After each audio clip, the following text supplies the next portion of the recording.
नमस्कार, मैं सोहन लाल। पिछले वीडियो में हमने प्रागैतिहासिककालीन चित्रकला के बारे में अध्ययन किया।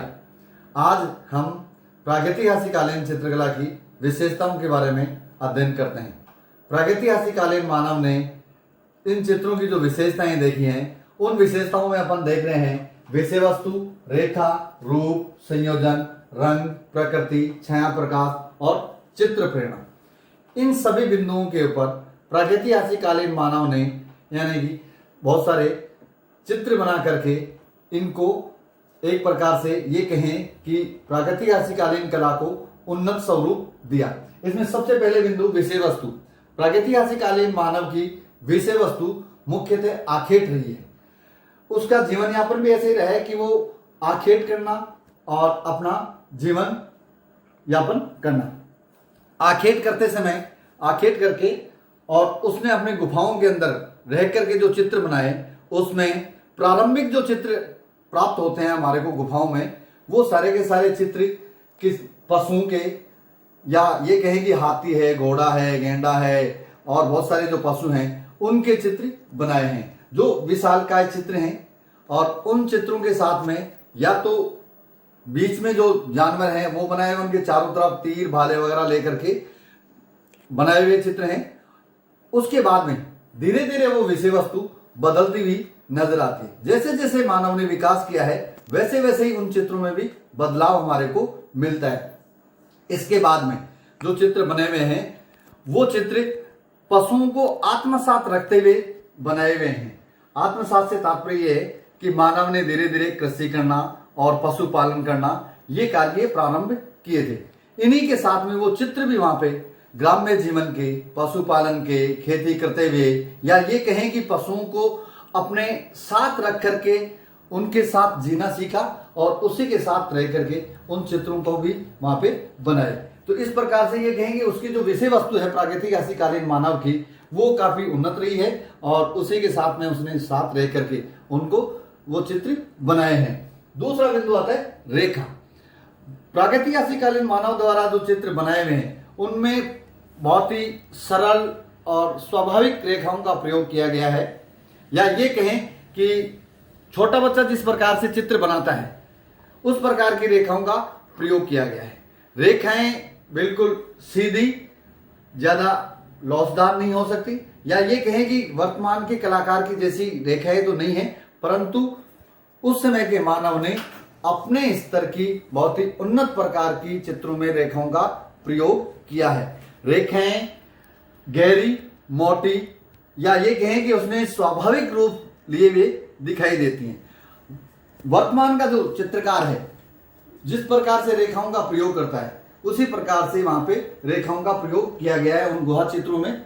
आदि मानव ने रेखाओं का प्रयोग किसी नुकीले तीर या पत्थर उनसे खोद करके उसमें रंग भर करके इस प्रकार की रेखाओं का प्रयोग किया है। इन रेखाओं से ज्ञात होता है कि आदि मानव ने बहुत ही सरल और सहज स्वभाव से जो चित्र बनाए हैं वो उन गुहा चित्रों में देखने को मिलते हैं। इसी के साथ में रूप ये कहें कि विशेषताओं में बहुत ही महत्वपूर्ण स्थान रखते हैं। रूप से तात्पर्य आकार से है। उसने जो चित्र बनाए हैं, या ये कहें कि आदि मानव ने या प्रागैतिहासिककालीन मानव ने जो चित्र बनाए हैं उन गुफाओं के अंतर्गत अपने रूप को निखारने की कोशिश की है, या ये कहें कि प्रारंभिक जो चित्र हैं वो त्रिभुजाकार, त्रिकोण, आयताकार या इस प्रकार के चित्र हैं। धीरे धीरे जैसे जैसे मानव का विकास हुआ, या ये कहें कि उसने समझ प्रारंभ हुई या विकास की ओर अग्रसर हुआ, सौंदर्य के प्रति आकर्षित होने का प्रयास हुआ, वैसे ही रूप के अंतर्गत परिवर्तन होता हुआ आया। धीरे धीरे पहले प्रारंभिक जो चित्र थे वो त्रिभुजाकार या ये कहें कि बेडौल से दिखाई देते थे, और उसके बाद में धीरे धीरे उनमें सुंदरता आना प्रारंभ हुई और उसी के साथ में अच्छे रूप का आकार का निर्माण हुआ। रूप के अंतर्गत बहुत सारे पशुओं के चित्र बनाए हुए हैं, व्यक्तियों के चित्र बनाए हुए हैं, या ये कहें कि सैर इकट्ठे करते हुए, हाथी की सवारी करते हुए, घुड़सवारी करते हुए, ग्राम्य जीवन, या प्रारंभिक जो चित्रों की बात करते हैं तो आखेट के जो चित्र है इस प्रकार के सभी चित्रों में बहुत ही अच्छे रूप का यानी कि प्रयोग किया गया है। उसके बाद में संयोजन। प्रागैतिहासिककालीन मानव चित्र संयोजन या ये कहें कि किसी विशेष बाउंड्री के अंतर्गत बंद करके उसने चित्र नहीं बनाए। उसका चित्र तल या चित्र बनाने की जो जगह थी उसकी, या जैसे किसी दीवार पे जो चित्र बनाना प्रारंभ किया तो वो जहां से चित्र बनाना प्रारंभ करता और अंत तक चित्र बनाता रहता। एक समय सीमा उसने तय नहीं की कि हाँ इतने ही पर्टिकुलर एरिया में कोई चित्र बनाना है।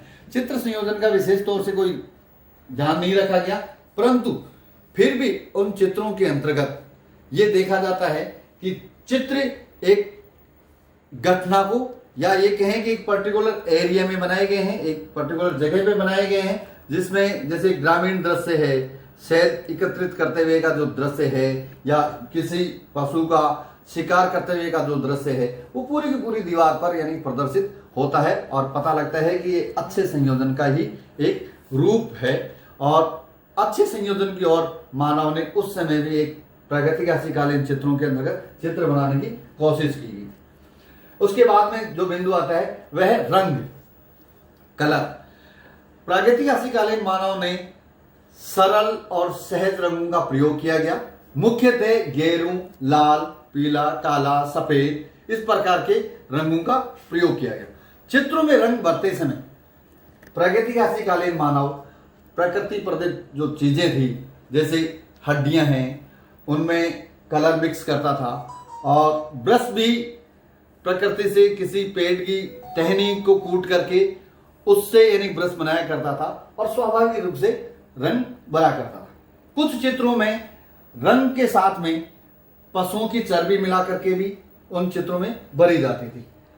रंग भरते समय कुरेद करके जो चित्र बनाए हुए थे उनमें यानी कि चर्बी और रंग मिक्स करके चित्र मुंह में रंग भरता था। इस प्रकार से यह देखा जाता है कि आदि मानव या प्रागैतिहासिककालीन कलाकार जिन्होंने जो चित्र बनाए उन गुहा चित्रों में चित्र मिले हैं, बहुत ही अच्छे रंगों का प्रयोग किया गया है या रंग योजना का प्रयोग किया गया है। उसके बाद का जो पॉइंट आता है प्रकृति।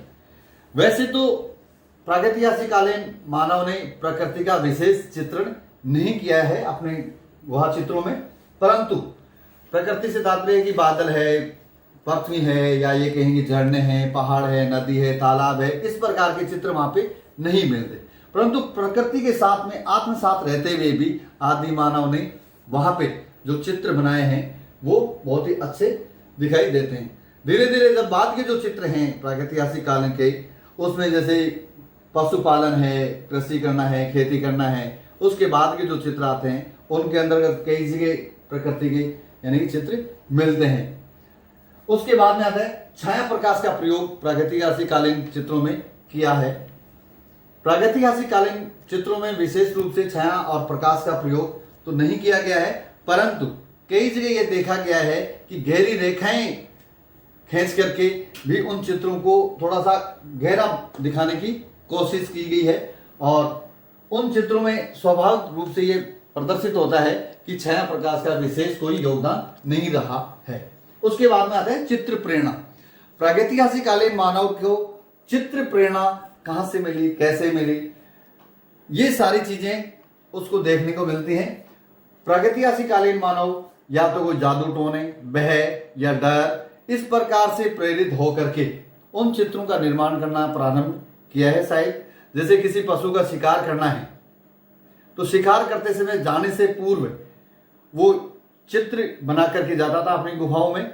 भाई पशु का चित्र बनाया, चारों तरफ व्यक्तियों के चित्र बनाए, उसको तीर और भालों से उसको लेकर के खड़े रहे कि हाँ अब जाकर के हम उसको मार करके लाएंगे और अपना जीवन यापन करने के लिए पेट भरेंगे। तो इस प्रकार के जो जादू टोने और भय और डर, ये जो चित्रों की जो प्रेरणा रही है वही देखने को मिलती है। इस प्रकार से कुल मिलाकर के इन जिन विशेषताओं की जो बात करते हैं उन सभी विशेषताओं पे प्रागैतिहासिककालीन मानव ने विशेष तौर से ध्यान रखा, और ये सारी चीजें अपने को जो एग्जाम में जो आती हैं उनको देख करके इन सभी को यानी अपने को अच्छे से पढ़ करके देखना है, और जैसे प्रागैतिहासिककालीन चित्रों की विशेषताएं बताई हैं उनके ऊपर विस्तृत रूप से चर्चा करनी है। धन्यवाद।